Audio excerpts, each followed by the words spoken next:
right, good evening, everybody. Welcome to the new normal support group for stroke survivors and caregivers. I'm so glad to see all y'all beautiful faces. Thank you for coming out. Today, our presenter will be Kathy Alberg. Um, she is driven by passion for supporting brain injury survivors. She's honed a leadership style focused on empowerment and advocacy. With over 25 years of experience, she has championed ethical practices and also facilitates therapeutic pain classes tailored to support survivors and caregivers. She also specializes in program launches and has achieved an outstanding outcome backed by rigorous accreditation training. Welcome, Kathy Alberg. Thank you so much for having me, everyone. I'm very excited to be here with you guys this evening. As she mentioned, I have over 25 years of home health and hospice experience. I have worked with many stroke patients throughout the years by working in hospice care. And unfortunately, by the time patients see us, little can be done besides keeping them comfortable and managing their symptoms and pain. So today I wanted to speak to you guys about some of the causes that may cause a stroke. And one of the major causes would be stress. And so, how many of you guys deal with stress in your daily lives? All of us, right? Yes. So, what are some of the triggers that set us off? What are some of the things that we go through? Yes. Maybe like family life, money. Yes, yes. What else? The traffic. Traffic. Oh my goodness, we get an education on the highway, don't we? We learn sign language and everything. Um, work stresses, stressors, what else? Relationship, children. Relationships, children, grades, all of those things can be a stress for us. And so the stress, Charles Swindoll said that life is 10% what happens to you and 90% of how we deal with it. So in learning good coping skills, we can help deal with the stressors in our lives, right? Um, so we want to talk a little bit about, and here's some additional stressors I just want to share with you guys before we go on. So these stressors are some that you guys mentioned, including the passing of a loved one, changing jobs, moving, leaving school, work pressures, family responsibilities, not being able to afford food or find a job. I mean, a lot of us, saw that happen through COVID. A lot of people were stressed out. They couldn't find work. People were being laid off. That all added to stressors in our lives. And stressors make our blood pressure go up, and high blood pressure is one of the leading factors in having a stroke. So, what are some other factors in having a stroke? Cholesterol. High cholesterol, diabetes. What's the other thing? Some other things. I know they say it's not hereditary, but I'm starting to feel like talking to more people. I feel like it may be a genetic thing. Yeah, I mean, studies have shown that it does run in families, although they aren't saying that it is generational. But a lot of people are, if their aunt or uncle or parent had it, they're more likely to have it. And we've seen that, right? I don't know the actual statistics on that, but we can definitely look into that. So you look at heart disease is one of the main factors. High blood pressure, that's included in that. What about insomnia? Lack of sleep. Lack of sleep. That causes stress. It causes anxiety. It causes pressure, causes your blood pressure to go up, right? Yeah. If your brain's not getting the sleep that it needs, that's when a lot of activities take place, but your body is supposed to be resting during that time. Right. And how many of us can't shut our brain off because there's so many things we've got to do the next day, the next week, the next month? I've learned to de-stress by putting a notebook next to my bed. And then I can get it out of my brain and write it down in the notepad. And then I don't have to think of it over and over again. You got to get up at 7. You got to, you know, meeting with your boss. Oh my gosh, you know. So I find that if I write it down and check it off as I do it, that decompresses the stress, right? What are some other things that you can do to relieve stress? Um, Meditate. Meditate, pray. What about Bible going to the reading for me, gym, exercise. working out, walking, cardio, sauna. sauna, reading your Bible, Massage. a massage? Ooh, I think we Shopping. should Or do should- that right now. Yeah. What did you say? I said shopping. Shopping. Oh my gosh. I used to That's have my stress reliever. I used to have retail therapy.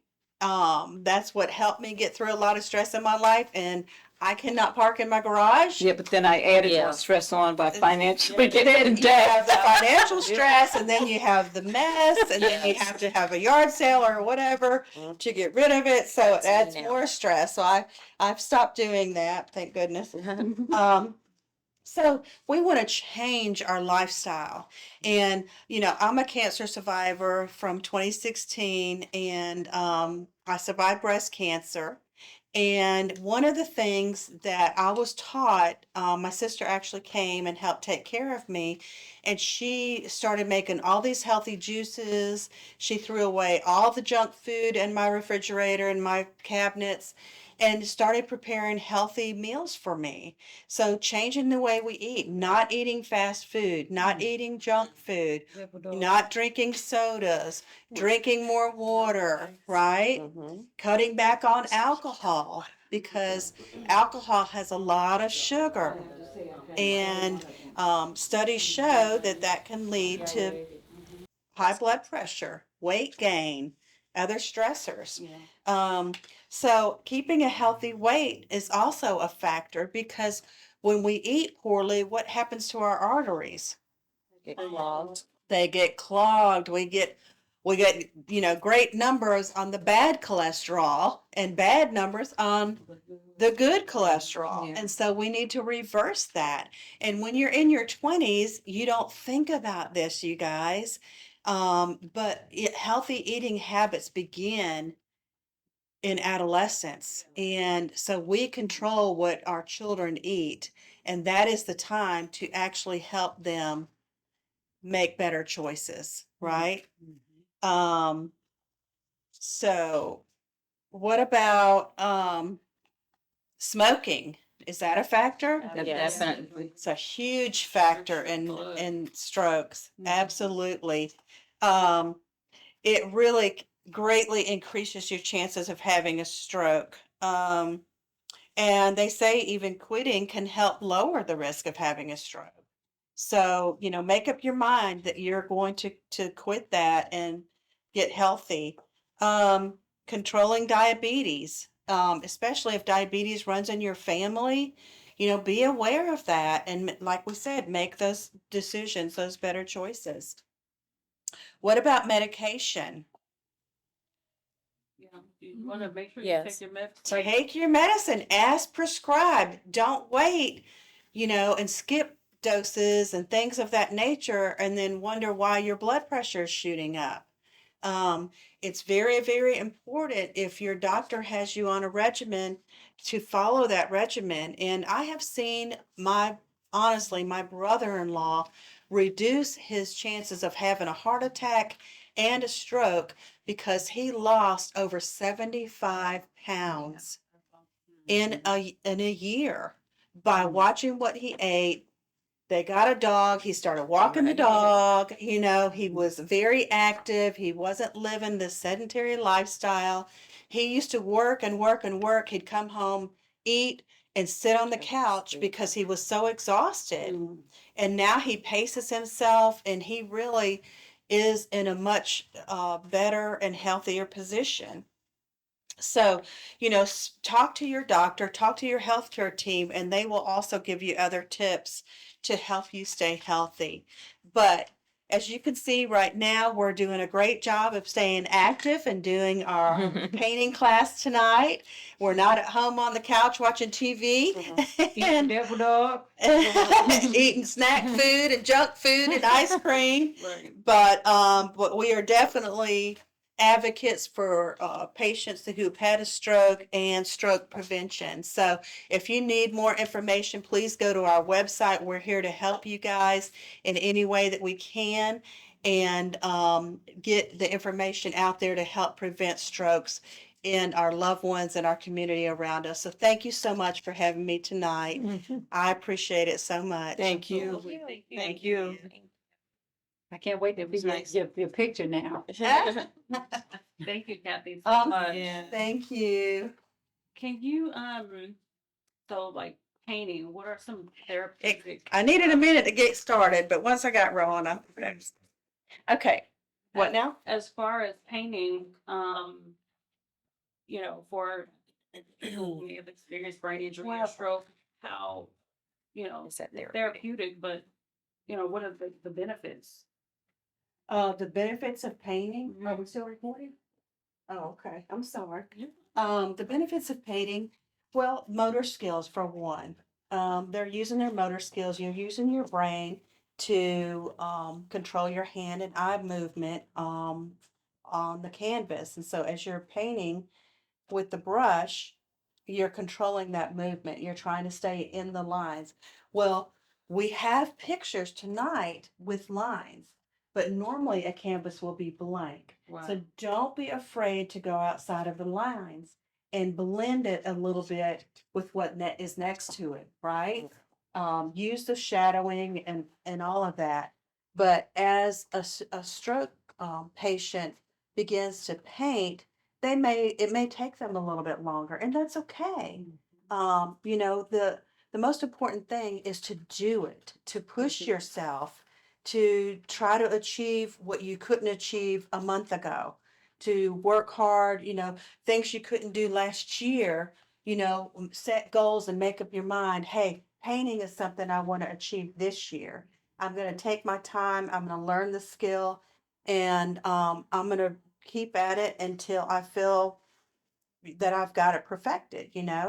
And now perfection to you might be different than perfection to me because depending on how long you've been painting, will determine, how it comes out. But I've heard people say before, I just want to throw away all my beginning paintings.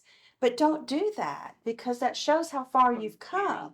It's like a timeline of where you started and how your progression has been.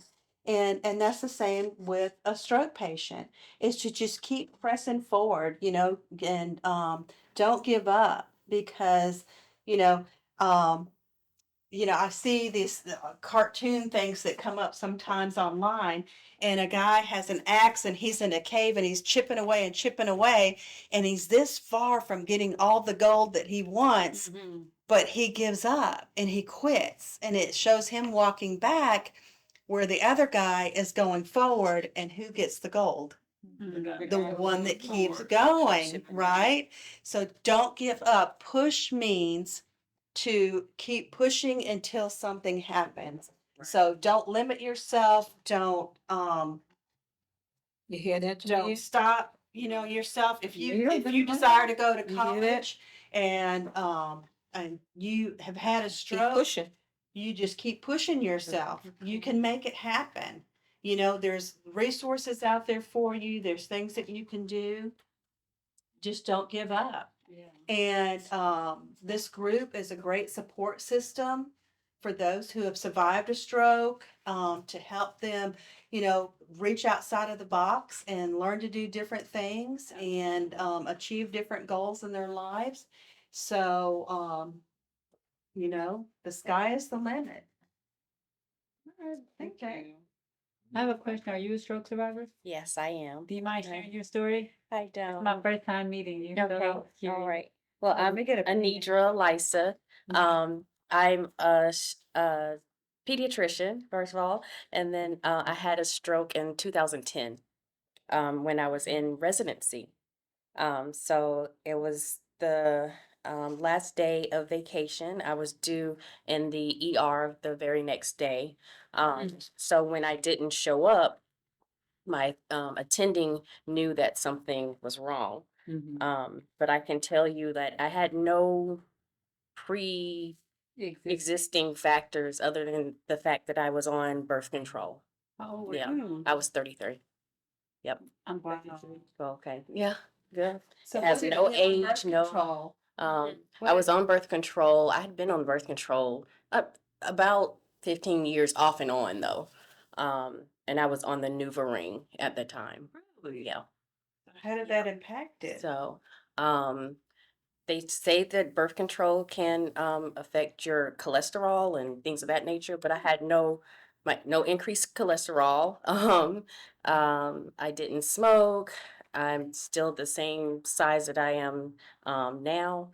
Um, so they said either it was my birth control or I was just meant to have one. So they didn't really give you. They didn't give Yeah. you a stern answer. Right. I was on a pill and it had my blood pressure high. Oh, really? So they took Okay. me off the pill and put me on Nuvaring. Okay. Oh, wow. Okay. That's Yeah. interesting. Yeah. Yeah. So, but then later, it was figured out that I do have a PFO in my heart. There's a little hole. So that's how I guess the blood clot got through, and up to my brain. Um, but yeah, I was just sitting on the couch, watching a movie, and I noticed that I was chewing my popcorn for a long time, extended period of time. And I was like, something must be wrong because, I'm chewing this popcorn an awfully long time. And unfortunately, I stayed by myself.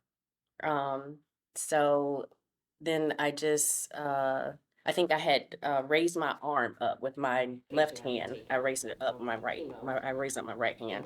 And then I just watched it fall. But still, I was thinking, oh, this must be a dream, you know, so it'll all be over in the morning. Hmm. So I was preoccupied with getting my lights off though, before getting ready for bed, of course. And so You didn't realize it was struck I that did night not. and you went to bed. Yeah. And that's dangerous. Yes. Because Yeah. that's wasted time that you Mhm. could have been, Yep. oh, But good. you were able to So- sleep and everything. Yep. Yeah, what were your I went- results? I was in When you woke up? I thought that I had just, forgotten to set my alarm clock, which I had. And so that's what I thought of is soon as it rang, as my phone rang. So it's my chief resident calling me. And so I said, hello, hello. And I thought it was, loud and clear. But she said, oh, something sounds wrong. We need to go over there. So she didn't understand what I was saying. Mhm. So I was like, okay, well, now I made it to my bed. How I got up in bed, I do not know. So how I got down from the bed, I do not know. But I made it to the door by dragging myself on my left side. Hmm. And I unlocked the door by reaching up and then let them in. And I was like, oh, maybe they can figure it out. So it wasn't until the neurologist had to tell me, you're having a stroke, that I believed him. So, Hmm. yeah. Is it because of your age? You was like, no way, I'm having. Right. Yeah. Because of my age and Wow. I, was healthy, I thought. Were Yeah. you experiencing stress like from school, maybe? I could have been stressed, but like I said, I was just coming off of vacation. I went to Disney World, the happiest place on earth. Good. Yes. So I guess it was my birth control, or if not the PFO, which they had failed to recognize because they did a echo or bubble study on the echo with me when I had the stroke, and they said I didn't have a PFO, and so I recently was diagnosed with breast cancer in 2022. Yes. So they did follow-up echoes with me because of the medication I had taken with the chemo, and they said I did have a PFO. Hmm. So Mhm. Wow. yeah. So. Well, you are You are a warrior. strong. You're so Yes, strong. yes. My goodness. How long did it take you to get your speech back? My speech came back immediately. Oh, At least about maybe a day. I mean, I had was a apraxia or aphasia. Facial. I couldn't think of the words like of the washing machine. I was like, the thing that you washed your clothes in. And so I couldn't think of, small things like that. But otherwise, I was eating before I left the hospital. Which So is that good. wasn't affected. Yeah. And they did a swallow study on me. That wasn't affected. So it depends So- on what part of the brain the actual Right. attack was. Yes. And so that depends on if it affects your motor skills and or your Right. speech, right? Or Right. your vision, that Mhm. kind of stuff. Yeah. So, wow, how scary. Now, did you have any like um TIAs before the No. big one? Nope. Nope. Hmm. I didn't. And it's crazy because you weren't out doing a strenuous activity. Right. You were sitting on the couch. Yeah. It just comes on. Mhm. Yep. Was it ischemic? Oh, it was ischemic. Mhm. Yeah.